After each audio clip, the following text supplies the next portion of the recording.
We are so pleased today to welcome award-winning filmmaker and Emmy-winning producer and graduate of Beverly High School, Carl Hansen, to our original short movies class. Mr. Hansen has been working in the entertainment industry since he was a teenager and has since then traveled the world working on film and television projects that span a wide range of genres. He's won an Emmy Award for his involvement in 100,000 Cameras, Ohio State and Michigan on Fox Sports, and was previously nominated for 89 Blocks, also on Fox Sports. He's the director of production for Fox Sports Films.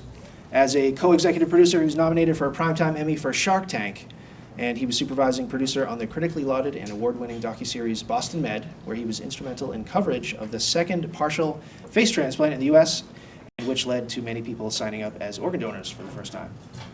Mr. Hansen's list of television credits include work in comedy, drama, documentary, and reality television series, and they have reached millions of audience members. Shows like Shark Tank, which I mentioned before, Boston Med, The Amazing Race, Trading Spouses, The Osbournes, and many others. Mr. Hansen is also an acclaimed filmmaker. His work has played at multiple film festivals around the globe where he and his team, Cultural Detritus, have won a number of awards. So while Mr. Hansen is in the area for the Boston premiere of his short film I.O. at the Boston Sci-Fi Film Festival this Sunday, February 9th, he's been kind enough to come here to BHS today to share with us some reflections on his experiences in the entertainment industry. Thanks so much for being here. Thank you for that awesome introduction. So thank you guys for having me.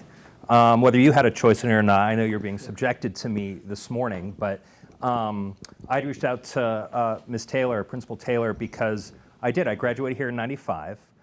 There was no real media production class at that point. There was like a little tiny studio that you could go in and play around with things like the Video Toaster, which was the predecessor to like Avid and all these other Premiere that exists now, and graphic Adobe After Effects. But literally, that was like the beginning of it. So that was really how I got started. I used to volunteer at BevCam when I was a kid. Really, I think when I was 12 when I started volunteering there, because I knew I wanted to do TV and film production at that time. And yeah, I just kind of wanted to come and talk to you guys, because I know when I was a student here, hearing from industry professionals or people doing things kind of gave me some insights into, oh, you can actually do stuff like that for a living, actually, when you get out of school. So yeah, and I'm happy to answer any questions, but just to kind of give you a little bit more of a background, graduated in '95. I went to Ithaca College for undergraduate and graduated in '99, and then moved to Los Angeles in 1999. So I've been out there for a little more than 20 years now, but I'm originally from Beverly, and my parents still live here.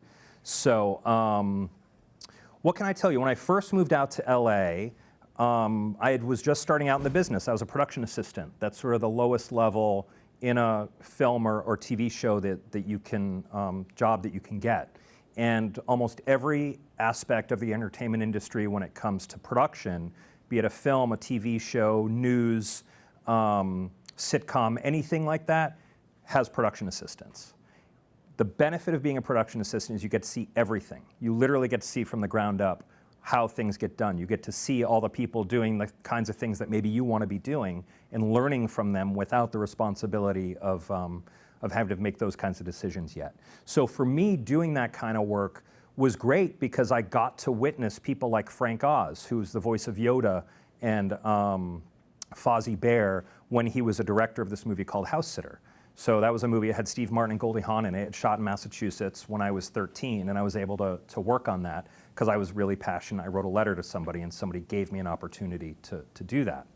So I would encourage all of you, if it's something you're interested in, write to people, call people, send messages to people saying that it's something you're interested in, because that's the only way people are actually going to know it. So I moved out to LA, '99. At that point, I was being a production assistant on feature films. There was this John Travolta movie, Lucky Numbers, that I was working on.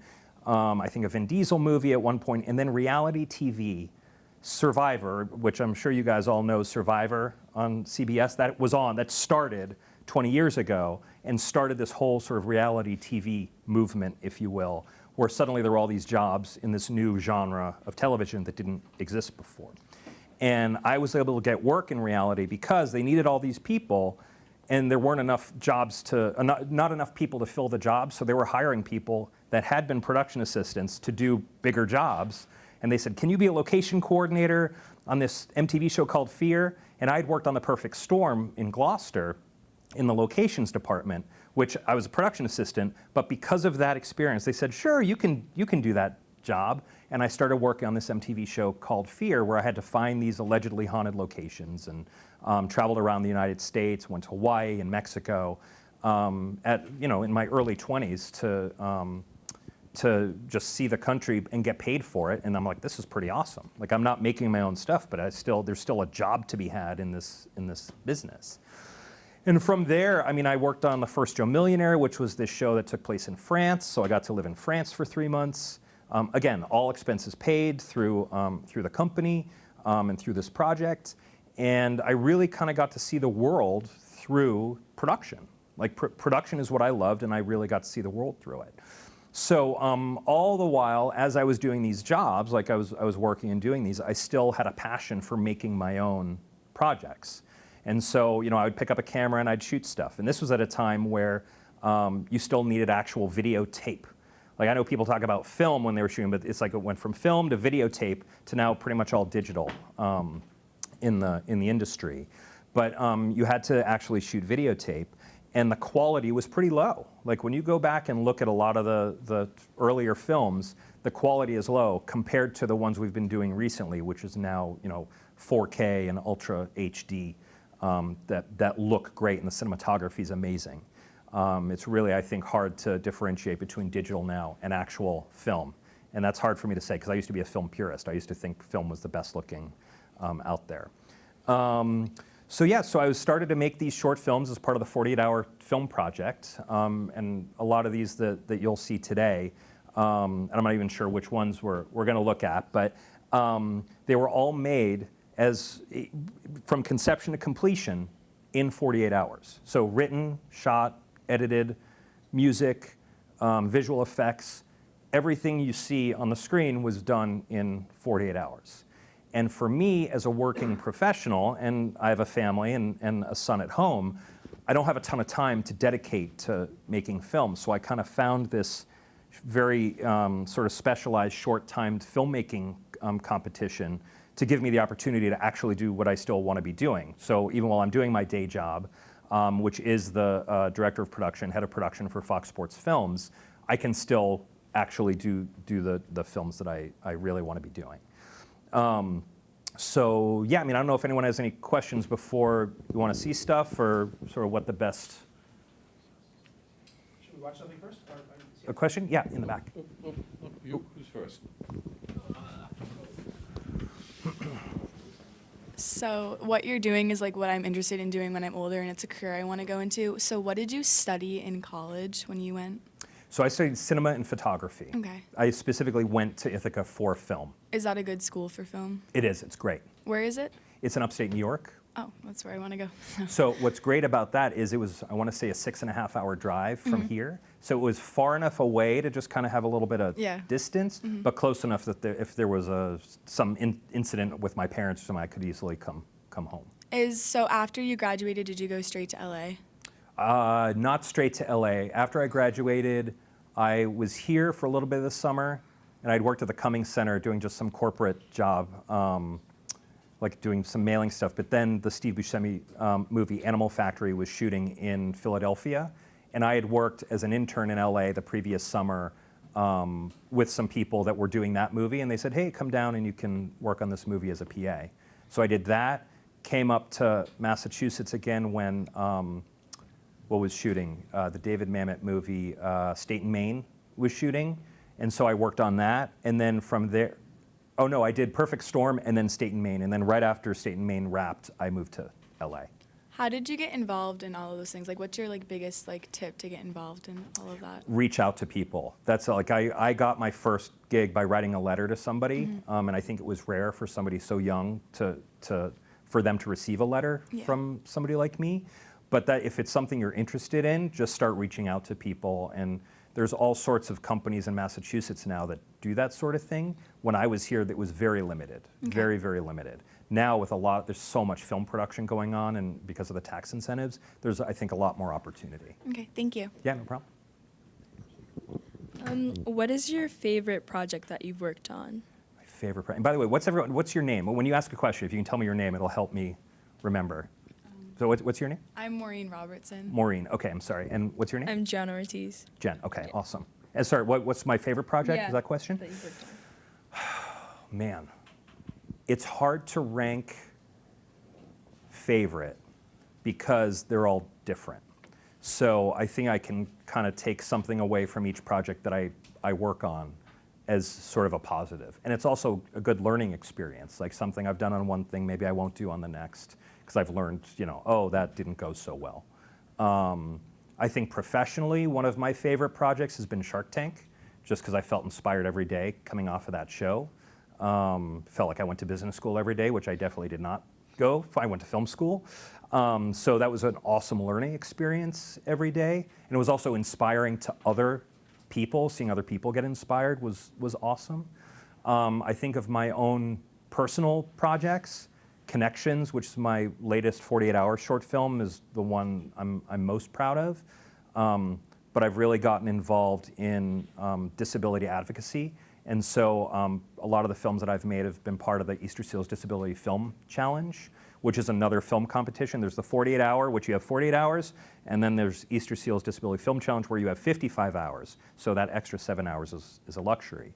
But Connections, which I would love to show you guys today, is probably the one I'm, at least right now, the most proud of, but that's the one I'm really starting to get into festivals. So. Thank you. Mm-hmm.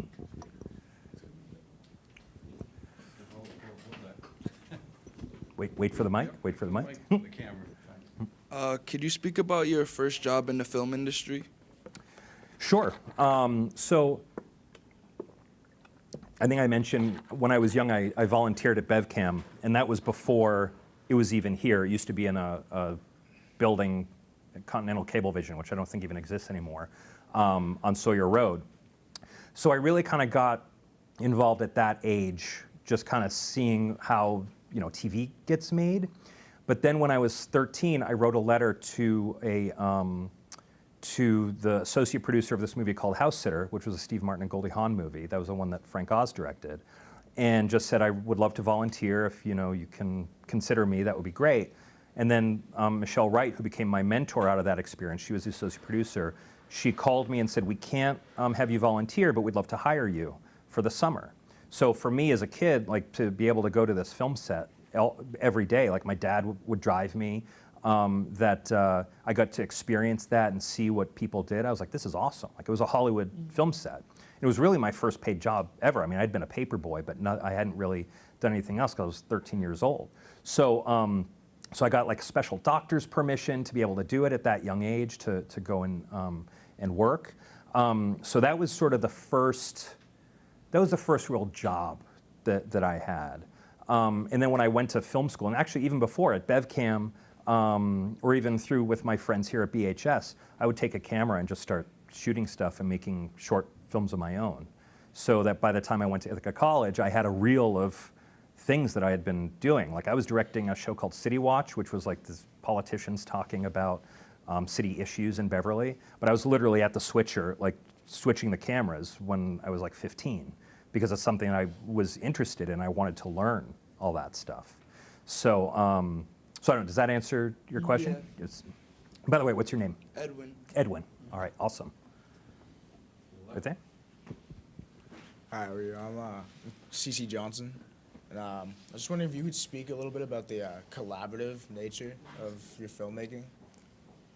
That's an awesome question. Thank you. The collaborative, one of the reasons I do this is because it's so collaborative. Yeah, of course. I mean, like, you guys are in a unique, at least from my perspective, a unique position, because with cell phones now and smartphones, you can go off and shoot anything yourself and do it on your own. But what I love about the actual filmmaking process is you kind of corral together, and as a producer and a director, my job is to bring the best people I know possible to, who are amazing artists in their own right, be them actors, composers, lighting technicians, all these people that want something to kind of be special, right? And they want to invest themselves in their work. They care about it. You give them the ability to do that, and you can see magic come out of that experience. My wife is an actress, and in fact, she's the lead in Connections. When you see that film, I mean, I love working with her because she's a phenomenal actor, but she did most of that film in one take. And that was because we had very little time, and she nailed it. She got it immediately. And my job in those situations is to let everybody know, like, what they did was awesome, like they don't need to do it again, like we can move on. And you know, harnessing all that creativity into a finished product is one of my favorite things to do, because you give artists the ability to shine, you get some amazing work in a very short amount of time. Thank you. Yeah, no problem. Hi, I'm Danny Grant. Danny, nice to meet you. What kinds of qualities are most important to work in the film and television industry? Being able to collaborate is a big one. I think being open to new ideas and listening. I think listening is a big one. When someone else is talking about something on a particular project, even if it doesn't have anything to do with your specific job, you have no idea how that's going to influence your job. For example, like the costume designer may not care very much what the editor thinks per se. However, all of it going back to the collaborative nature, everybody has to kind of work in conjunction with each other so that it all works, right? So lighting works with costumes, works with props, works with the director, works with the actors. Like, everybody has their hands in all different things. So I think listening and paying attention to what other people are doing can only help what you're doing. And I think I mentioned being open to new ideas. Like, especially what I do is unique. Like, these very short turnaround films, it's a unique artistic, like a unique art form. Typically, films take years or months or weeks. So, like, there's a lot of time and money invested in these projects that can last quite a bit of time. But I think if you're open to new ideas, you don't always have to do it in that amount of time, which is why, for me, this is a unique art form that's now the film I.O., which hopefully we'll also watch today, is in the Boston Science Fiction Film Festival with films that have been made over the course of years or months or weeks. Like, it's the filmmaking is now at a level that that competes at you know, these festivals that people would never know it was made in that amount of time. But I think the other thing too that is important to note, you know, a good quality to have in this business, to be perfectly honest, is kindness and being kind to people. And you know, I had been a production assistant, and on that movie House Sitter, everybody on that set was nice and kind. And yet everybody on that set said, "Don't get used to this. This is not the way that it is." And yet I was so impressionable, I realized, well, it's clearly possible to do that. So I've tried to make every project that I work on to have that kind of mentality and that kindness. And I think a lot of times you'll hear this adage, you should always be nice to people because you never know when you're going to encounter them later. I don't believe that's the reason to be nice to people. You should be nice to people because we're all human beings on this planet, and that's the reason to be nice. Don't do it as some self-serving reason to, like, get a job down the line, because ultimately, like, if you're nice, you're nice. It doesn't matter whether other people are or not, but ultimately, hopefully, it's contagious and will continue that way. All right, thank you. Yeah, no problem.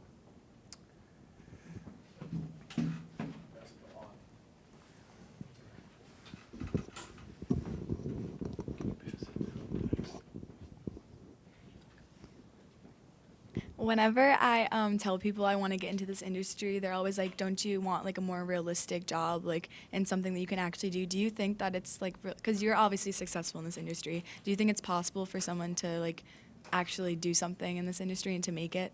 Absolutely. Absolutely. If you have a voice and you have a perspective that other people don't have, that is your unique vision that you can take and make something that could be pretty powerful. And I think as long as you maintain that voice and authenticity, that's really the way to do it.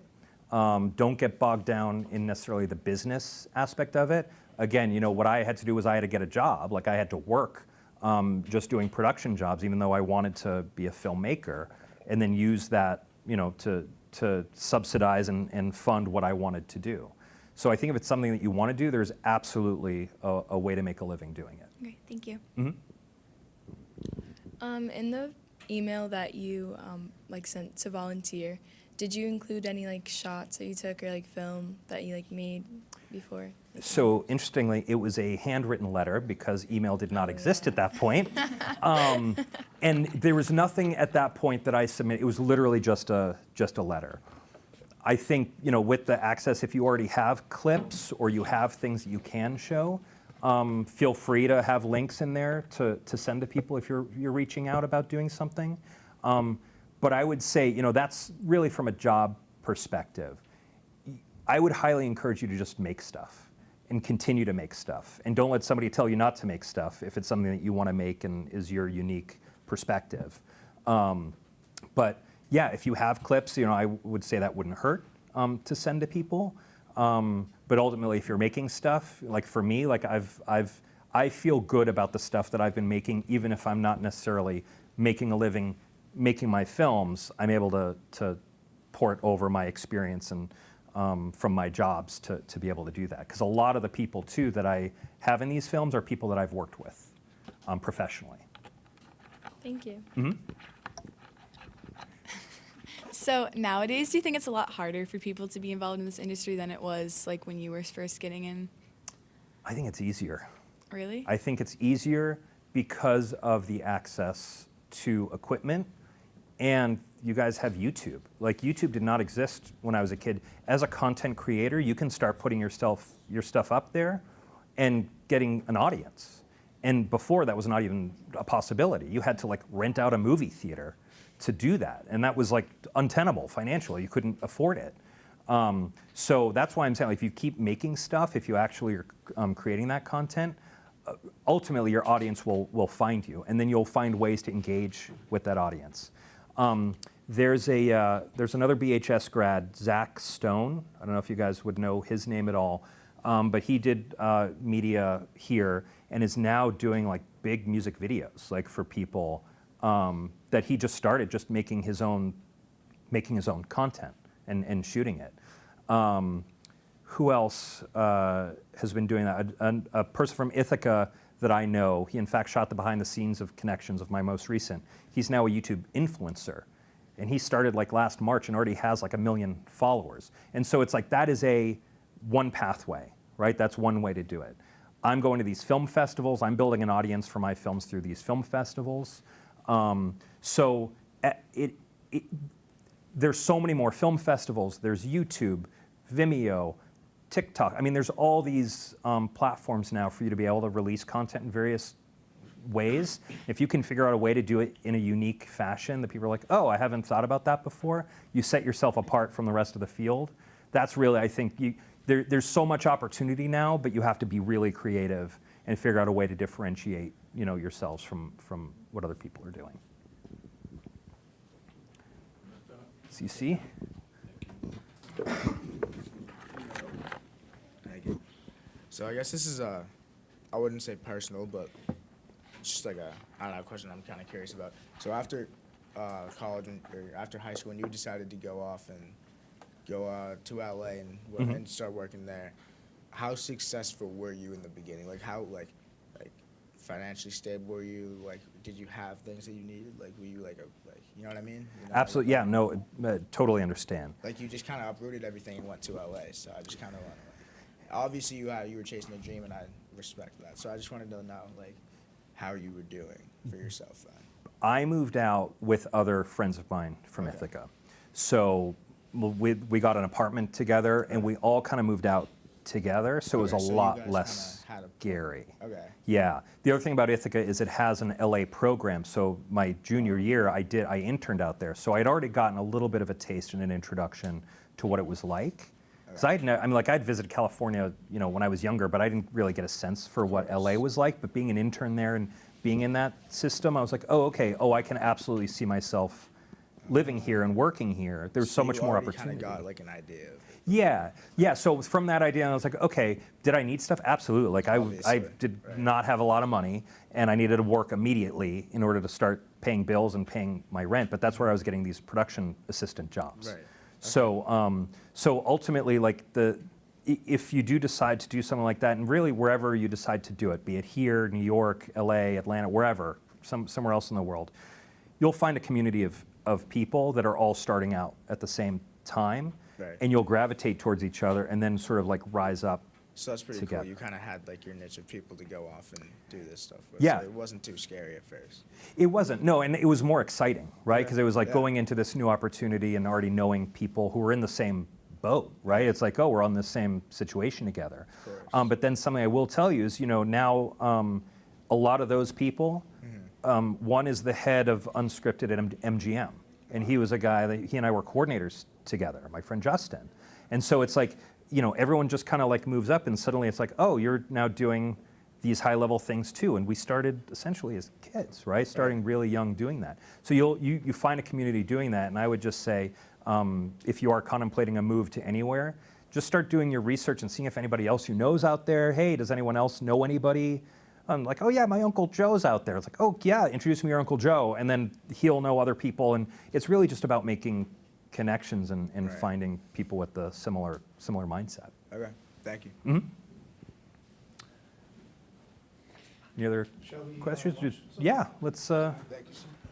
All right, so how about starting with connections? Sure, that sounds great. I know the best. Maybe I can stand in the back over here. Actually, right over here. I can watch from the side. You can stay plugged in.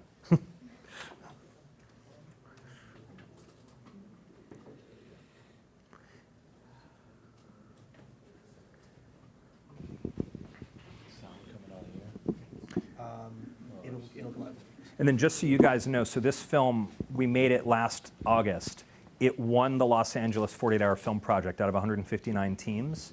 And I've been making these films for 15 years, but we won the best film. So I'm actually going to Rotterdam in March for the international competition with this particular film to compete against the rest of the world, to potentially go to the Cannes Film Festival, which we're going. I'm saying we're going. Thank you, guys. Thank you, Marvin. All right.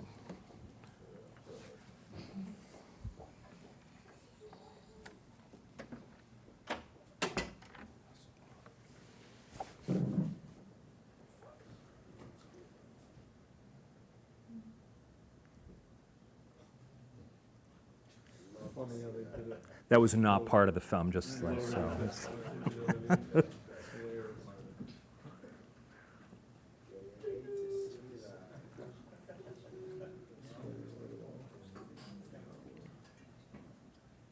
What? Dude, I texted you no.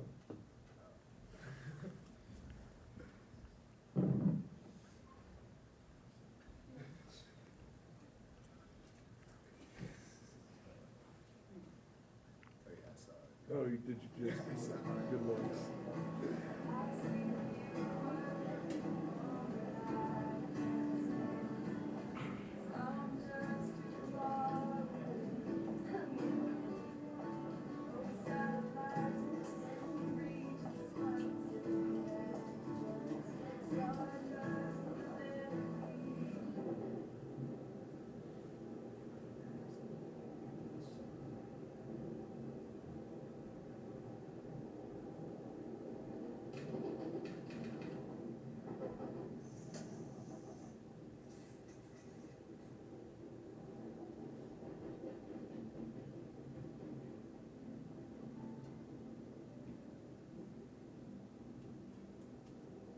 Is that Crystal's Ball? Yeah. Have you read it? Oh my god, it's one of our favorites. Oh my gosh, it's The size of a crystal is not measured by its weight or density. but in sorrow of its owner's heart. And the little girl holding this particular crystal has a heart so overwhelmingly. Watch it, lady. Okay. You know, it's so hard finding people to connect with, especially Sorry. on a train of all places. Are And you talking to me? sorry.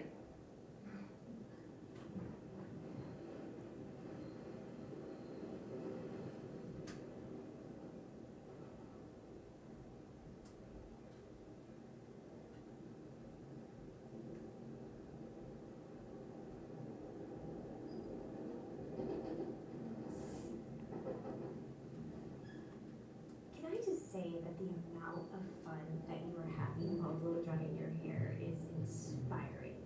You are either an incredibly talented actress or just have a zest for life. Anyway, I feel like we could be really good friends. Lo siento, no te entiendo. Oh, you don't. Nunca he salido fuera de México, pero es bueno saber que una parte de mí puede ver el mundo, aun si estoy en esta trampa de muerte. Your hair is so soft and pretty. Me gustaría hablar contigo, siento que podríamos ser muy buenas amigas.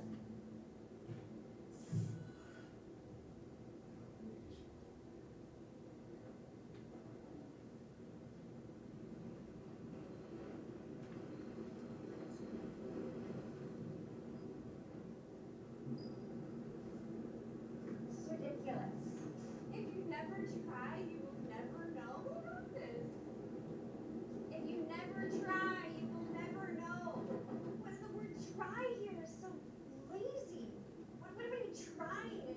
And how does anyone trying anything make you know anything? What are we trying to know? I'm so tired of people just like phoning it in. But if you're gonna do something, you should do it right. Somebody got paid to write this. Hey, you. Backpack girl. Give me a marker. I know you got one.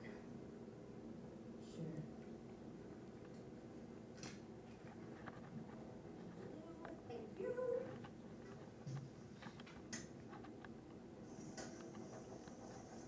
Yo, lady, that's a criminal offense. This poster is a criminal offense. Obviously, what they're trying to say is, if you don't do it, you'll regret it. And you know what? It's true. I just did that. I just did that. And I am regret-free. Hey, who wants to be next? You. What's your name? Carla, Carlisle. What do you want to do right now? get home safely. Carlisle, come on. I don't know. I guess what I really want to do is eat my sandwich. Do it. But it's tuna fish. Attention, fellow humans. Does anyone care if Carlisle here finishes his messy and maybe potentially smelly sandwich? Amazing. You. What's your name? Here? Peter. What do you want to do? I kind of want to tell the answer to 17 down. 8-letter word for waste or debris. Detritus. You want to help me with this? Yes. Backpack girl, what's your name? Denise, Denise. What do you want to do, Denise? I want to give this to Carlo. Holy cow. Can I really have that?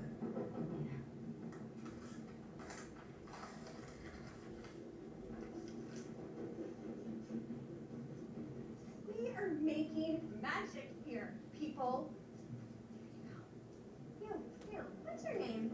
Joe Davidson. What are you gonna do, Joe Davidson? I'm a real estate agent. And what is it that you want to do?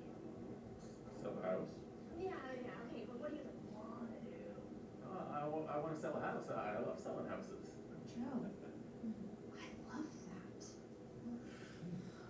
Who wants to buy a home? I do. Yeah, where are you looking? Flatbush. Flatbush.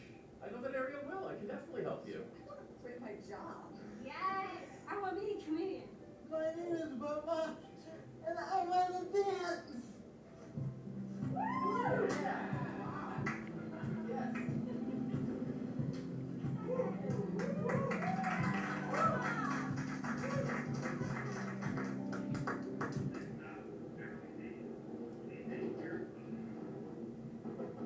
You never try, you will never know. Dumb. Right? How sleep deprived was the person who wrote this? It just doesn't even make sense. I've been trying to make sense of it all day. I don't even know what it's advertising. I'm so glad I'm not the only one. It's so dumb. I'm Jen. It's nice to meet you.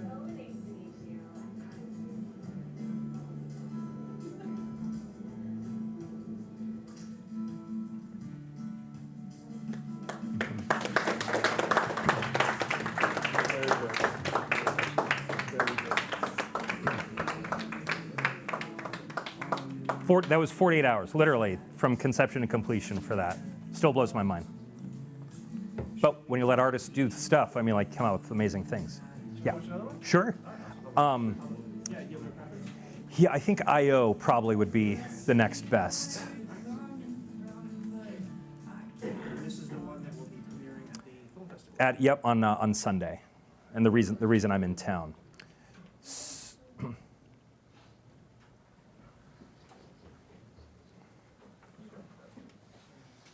This one was made in 55 hours, so we had 7 extra hours for this one.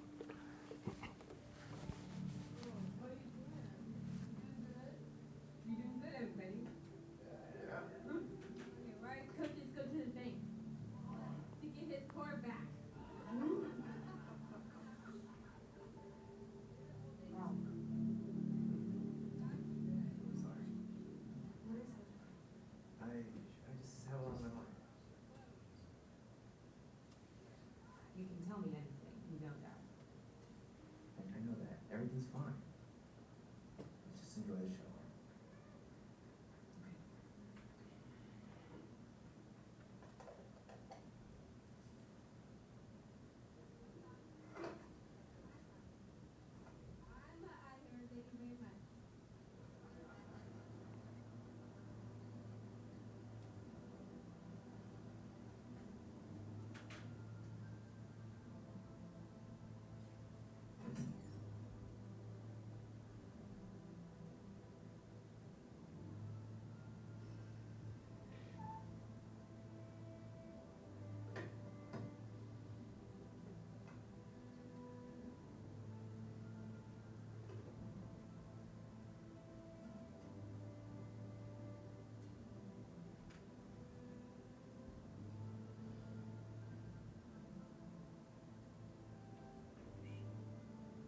She's new. Stop it. Come on. What are you afraid of? Shh. Here she comes. Guys, two coffees. Thank you. You're welcome. One for you. Can I get you guys anything else? Yeah. So I lost my number. Can I get yours? Still kids. Sorry. Not a problem. Enjoy. Excuse me. See, I told you. A woman like that would never go for your looks. My looks, dude. Have you looked in the mirror? He ain't pretty. Balding, pale, need a shave. Those glasses just suck. You're so kind. At least I'm not 100 years old like you.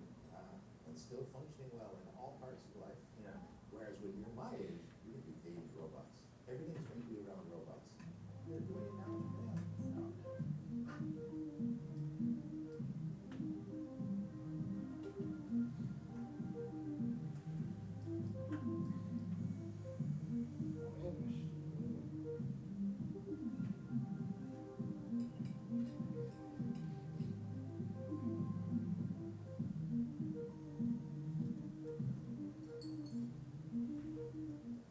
Have a good day, sir. Excuse me. Yes. I just wanted to say, I think you're really sweet. Come back anytime. I will. It was nice meeting you. What did you say your name was again? I didn't. It's Pamela. Hi, Emma. I'm Rob.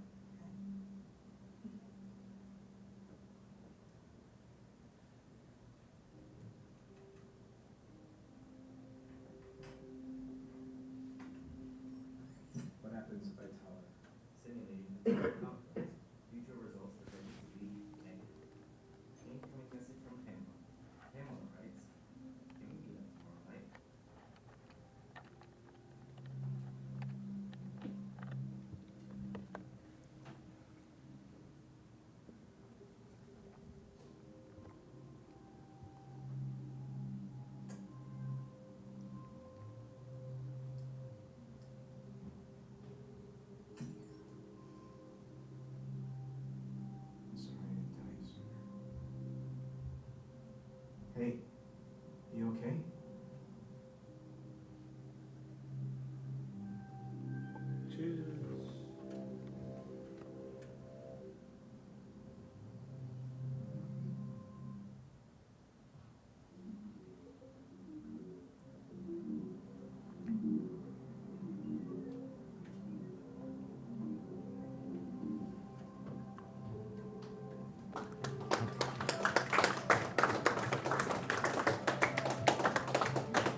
Two very different pieces, right?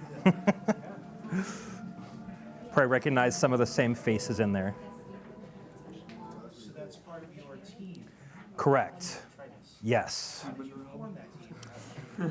The team changes every time. I mean, there's Michael Vaccaro, who played, he was the guy that asked for the waitress's number. He's been in every single one of these films from the beginning, so since 2005 when he started. And then throughout the years, I mean, when I started dating my wife in 2006 is when she kind of started getting into the team. And people kind of come and go. If they have paid jobs, they can't do it. Everybody's a volunteer. Everybody comes together for these weekends to try and pull off something like this. So, and this film, this particular film, I mean, it's having its Boston premiere on Sunday, but it's been just got accepted to a film festival in Australia in August. It was in Austin, Texas at the Cinema Touching Disability Film Festival last October. It's been in India, like it's already kind of gone over. So this is sort of the most, I guess, popular of the films that have been made so far. But you know, it definitely has a life outside of the competition, which is always my goal. But yeah, everybody comes in as a volunteer, and now that the films have been performing well, especially the actors, they want to get a good piece of content for their reel, so they want to get involved in films like this. So, yeah, I would. Do we have time to? What would be a good one? If you if you go to cultural to try to.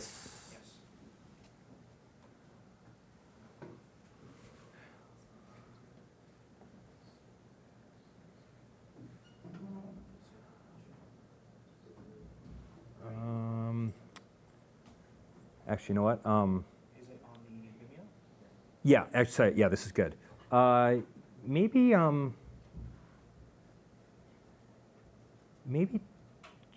let's see, could go for comedy or a war film. Which one would you guys prefer, the comedy or the war film? Comedy. Comedy? Okay. Then a Checkmate, I think, is the. They're all different. That's the best part. Like doing these competitions, you get to try all different genres and different things. So. It's such a beautiful place. Big fan of this guy. So why is there a vacancy? My roommate is moving to New York.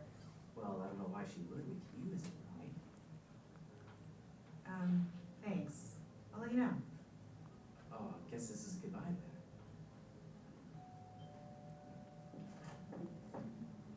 Are you my third cam? Yes, I am. Whitney? You're early.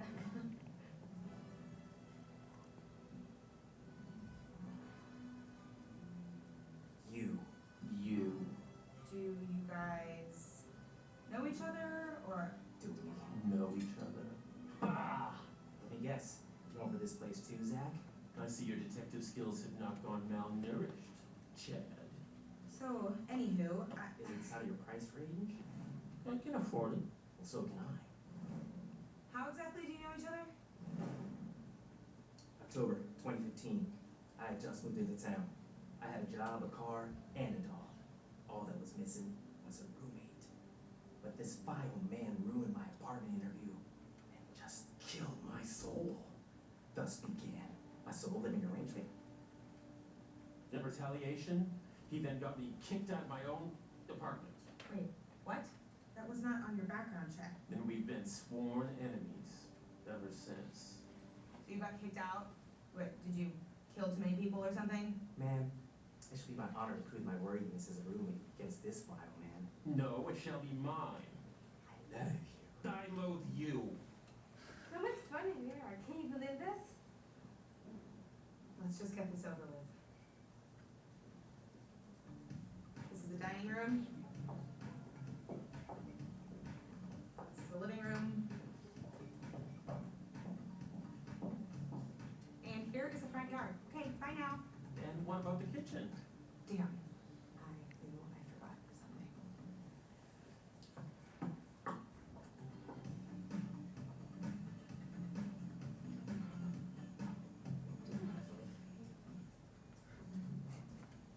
I have a question. Oh, good, you have a question. Do you like the place? I do. The amenities are nice and she's an absolute hottie. I'm literally standing right here. How about you? I do. I feel like it suits me style. Well, I guess it comes down to who wins it all. Me or you. There are quite a few other applicants, so. I think I know how to settle this. Rochambeau. Rock, paper, scissors, shoot. Okay, gentlemen, please. What else you got? Don't encourage them. I only make the best coffee, and it can be yours every morning if you choose me. Well, I can make this for you every day, morning, noon, and night. Can you not touch that, please? Those just eggs. I can wash your dishes. I can wash your floors. I can wash your clothes. I can wash your car. I can do that too. I'll do all the chores for you. I'll be like your personal maid. No. And I can be your topless maid. Well, I can do them all. Fully nude. That was my favorite chair. Well, I can take you home and be the husband you never had for your mother and father. My parents are dead. So, who do you think can get the mail faster? Well, I can get the mail under 5 seconds. I can do it faster than that.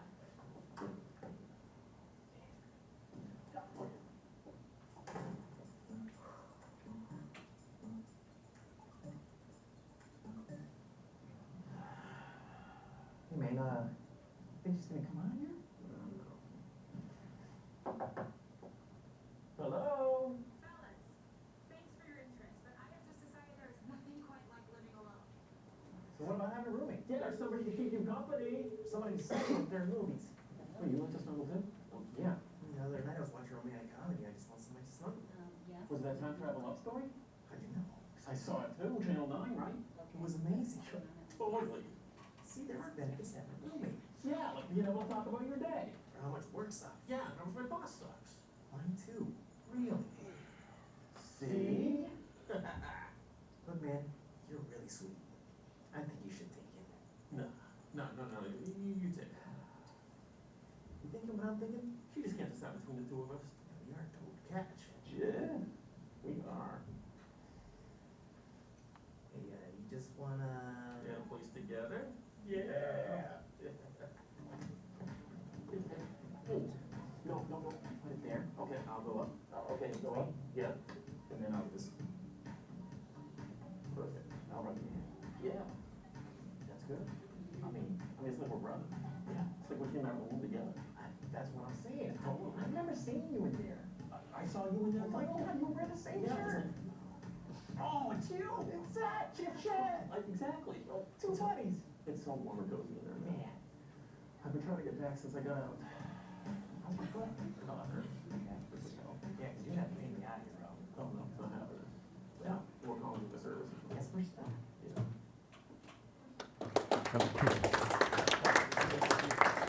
And that was them all improvising at the end. None of that was written. It was hilarious. Anyway, have any questions? I mean, I know you just saw 3 very different films. Something I will say about these competitions is they give you a genre, right? So for Checkmate and I.O., Checkmate, they said we had to do a comedy. I.O., they said we had to do sci-fi. For Connections, we pulled fantasy out of a hat. So then you have to kind of craft it to whatever that is. And then they give you different requirements for it. So If You Never Try, You'll Never Know was our required line of dialogue for Connections. You have to figure out a way to incorporate them all. So, yeah, I don't know if any other questions. I don't know what time, if you guys need to start going here in a second, or. It's cool that you got the line that you needed to use, and then you just oh. What's your name? I'm Finn. Finn. I think it's cool that you got the line that you needed to use, and the whole short movie you were going against it almost. Yeah, we contemplated whether that was a smart idea or not when we were doing it originally, and we're like, we're just going to lean into it. No, I like that a lot. So, very creative. Thank you. Yeah, for Connections, the prop was a hairdryer. So the hair model, she has the hairdryer. We made sure she had that, and then the character was Joe Davidson, the realtor, who Michael Vaccaro played. So he was a required character that we had to put in there. So you kind of see how they all kind of start working together in some way, or they have some relevant point to the rest of the film. So your films sort of span genres. Do you have a favorite genre to work in, or favorite genres? It used to be comedy. I used to think that I had a really good sense of comedy. We pulled drama one year, and I felt like, oh, that was pretty fun. It's been all sorts of. It's really changed. There's no. While I enjoy comedy, and there's aspects of comedy maybe in each thing, I love leaning into whatever another genre is. I've never tried horror. I'm waiting for the day to pull a horror thing to try it. Even though I'm not the biggest horror fan in the world, I think it would be fun to explore that. But yeah, comedy used to sort of be it, and now it's kind of melding into this, like Connections isn't really a comedy, it's not a drama, like it kind of fits in, doesn't really fit into that kind of box. Great. Any other questions or thoughts? Well, just wanted to say thank you so much for visiting with us today. It's been a pleasure to have you here, and please put your hands together again for Mr. Carl Hansen. Thank you, guys. Thank you so much. And keep making stuff. Make sure you guys keep making stuff.